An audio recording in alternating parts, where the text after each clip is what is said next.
जय श्री कृष्णा। आइए सुनते हैं बैसाख मास में सुनी जाने वाली बांदरी की कहानी। एक राजा था।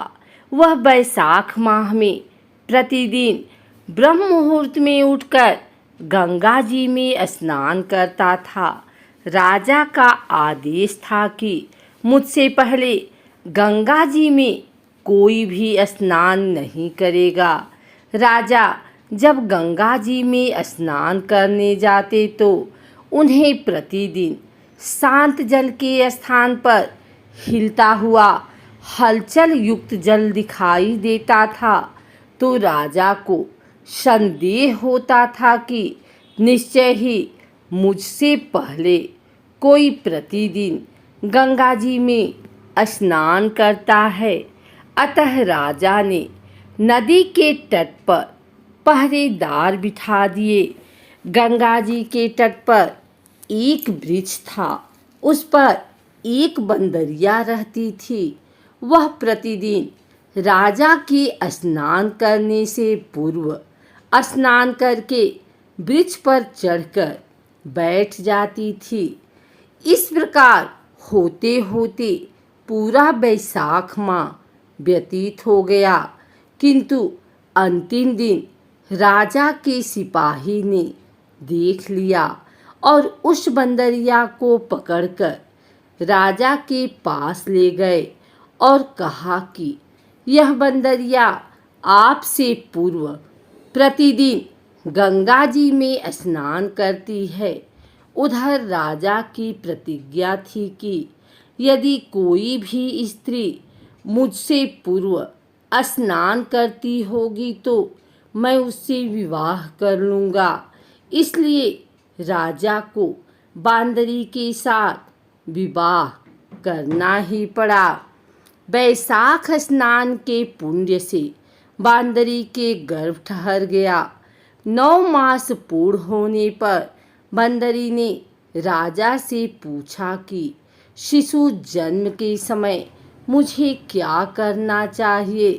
तब राजा ने महल में एक घंटी लगवा दी और बंदरी से कहा कि जब तुम्हें दर्द हो तो उसे बजा देना, संपूर्ण प्रबंध कर दूंगा।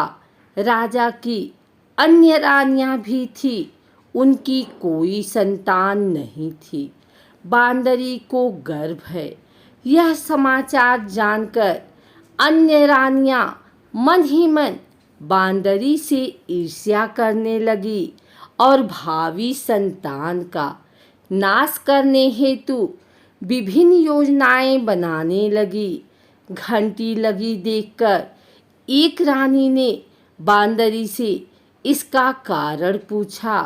बांदरी ने संपूर्ण वृत्तांत बता दिया। रानी ने बहकाया कि एक बार घंटी बजाकर तो देख ले कि राजा आते हैं या नहीं। बांदरी ने घंटी बजाई तो राजा दौड़े दौड़े महल में आए और घंटी बजाने का कारण पूछा।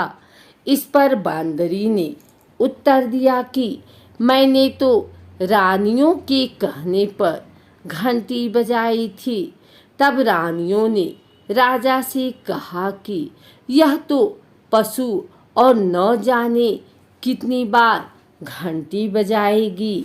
इस प्रकार कहकर उन्होंने घंटी को हटवा दिया। कुछ दिनों बाद बंदरी के शिशु जन्म का समय आया तो उसने अन्य रानियों से पूछा कि मैं क्या करूं। तब रानी ने कहा कि तुम आँखों पर पट्टी बांधकर सो जाओ। बांदरी के बैसाख माह के स्नान के पुण्य प्रताप के रूप में एक सुंदर पुत्र हुआ। शिशु के जन्म होते ही उसके रोने से पूर्व ही रानियों ने उसे एक टोकरी में रखकर दासी को दे दिया और आदेश दिया कि इसे नदी में बहा कर आओ और उस शिशु के स्थान पर एक पत्थर रख दिया। राजा को भी कहलवा दिया कि बांदरी ने एक पत्थर को जन्म दिया। राजा ने सुना तो उन्होंने भी संतोष कर लिया कि जब दूसरी रानियों की संतान नहीं है तो यह तो बांदरी है, इसकी क्या संतान होगी।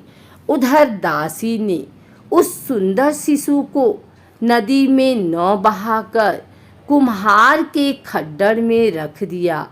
दूसरे दिन कुम्हार कुम्हारिन खड्डड़ में आए तो वहाँ एक सुंदर शिशु को रोते हुए देखा।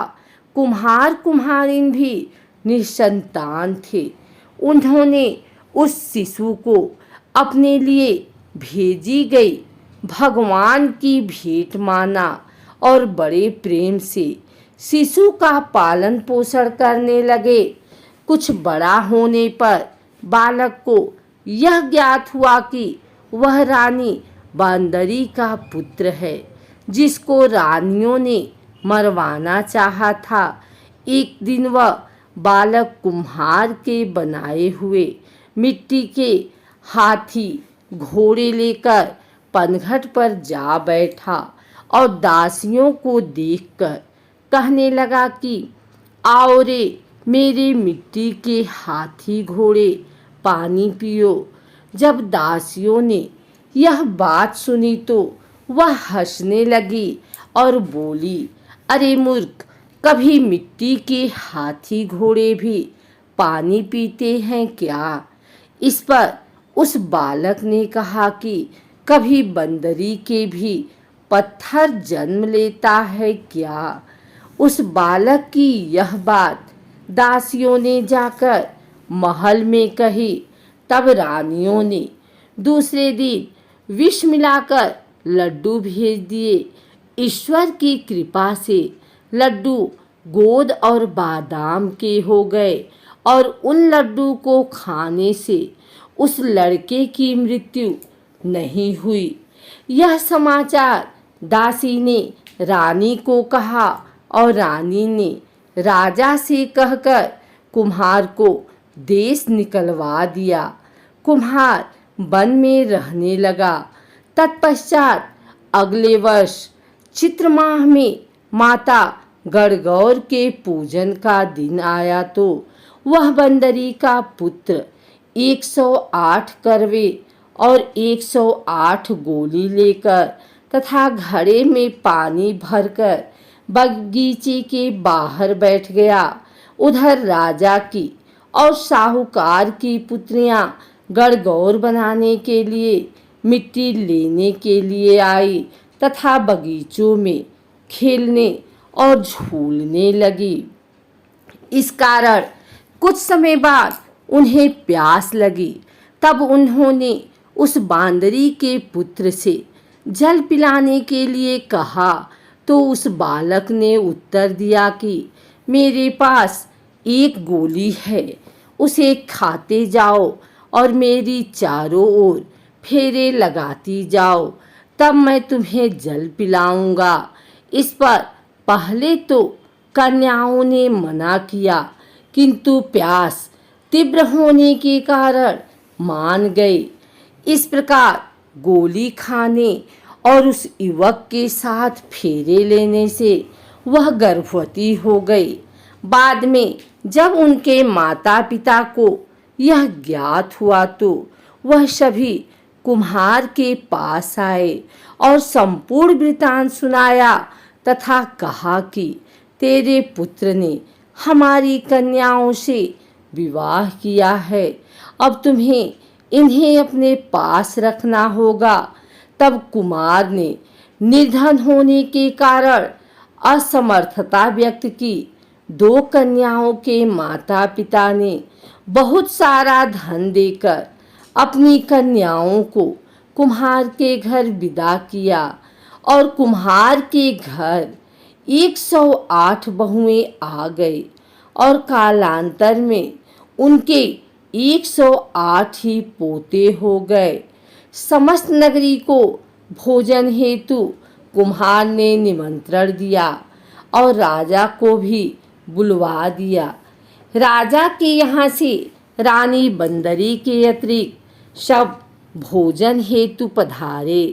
तब राजकुमार राजा की आज्ञा लेकर बांदरी को लेने रथ पालकी लेकर गया और लाकर सभा में सबसे ऊंचे स्वर्ण आसन पर बिठाया। राजकुमार ने अपनी सभी पत्नियों को समझा दिया था कि बंदरी मुझे जन्म देने वाली माता है। एक एक बहू रानी बंदरी के चरण स्पर्श करती गई और एक एक सोने का सिक्का और पोते को गोद में देती गई। जब राजा और अन्य रानियों ने यह सब देखा तो कुम्हार के पुत्र से इसका कारण पूछा। रानियों को तो संदेह होने लगा था कि यह अवश्य ही बंदरी का पुत्र है। इसलिए रानी और रूठकर राजा से कहने लगी कि कुम्हार के पुत्र ने हमारा अपमान किया है और बंदरी का सम्मान किया है, अतः हम लौटकर जा रहे हैं। इधर राजा को पुत्र के जन्म का संपूर्ण रहस्य ज्ञात हो गया था, इसीलिए उन्होंने रानियों को देश निकाल दिया और अपने सभी पुत्रवधू एवं पुत्रों को लेकर महल में आया और राजकुमार का राज तिलक हुआ। कुम्हार कुम्हारिन को राजकुमार ने महल में रहने के लिए निवेदन किया, किंतु वह नहीं माने। तब राजा ने उन्हें ढेर सारा धन दिया। बैसाख स्नान का इतना महत्व है तो सबको बैसाख स्नान करना चाहिए। बंदरी ने बैसाख स्नान किया तो उसी राजा का राज्य, पुत्र, बहुएं आदि प्राप्त हुई। ईश्वर जैसे बंदरी को पुण्य मिला, इस प्रकार हमें भी पुण्य देना